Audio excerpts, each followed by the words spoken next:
right. But we seem to only have gotten permission that we might have had already to build more military bases on a couple of their outposts. No, we definitely have gotten much more than we initially had. So first of all, again, I think it's important to define the interest here.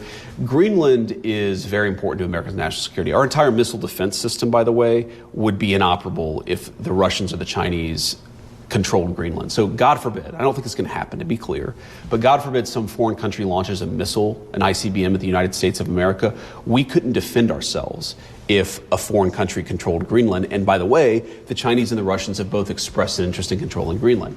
Okay, so what is the defensive mechanism for Greenland? You have a population of about 60,000 people on a massive territory, right? That's like the size of my hometown, and I didn't grow up in a big town.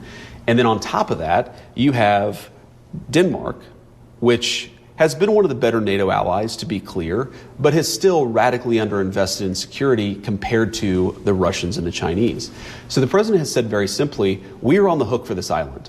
Like it's one of those unwritten rules that everybody knows that if the Chinese or the Russians affected one of our critical missile defense systems, we would necessarily defend that, but we're not getting anything for it. This is an unfair situation. The United States has no ownership over this island, and we don't get any of the benefit. So let's actually rewrite the rules here a little bit and say if the United States is going to protect the entire world's missile defense system, primarily our own, but other people benefit from it, we should get some benefit from the bargain. Now, it's interesting because I actually was sitting in this room, one of the rare times I've used this ceremonial office for official business, me and Marco and a lot of the leaders from Denmark and Greenland had a great conversation.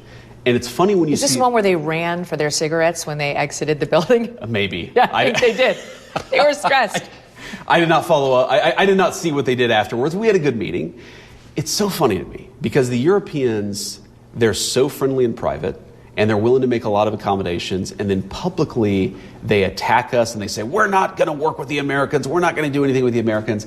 I'm sorry, it's all bogus. We all know. Everybody knows that this situation is going to come to a resolution. I think it's going to be a resolution that's good for Europe. Most importantly, it'll be a resolution that's good for the United States of America. But the idea that they haven't made any accommodations or concessions to the United States, it's not true.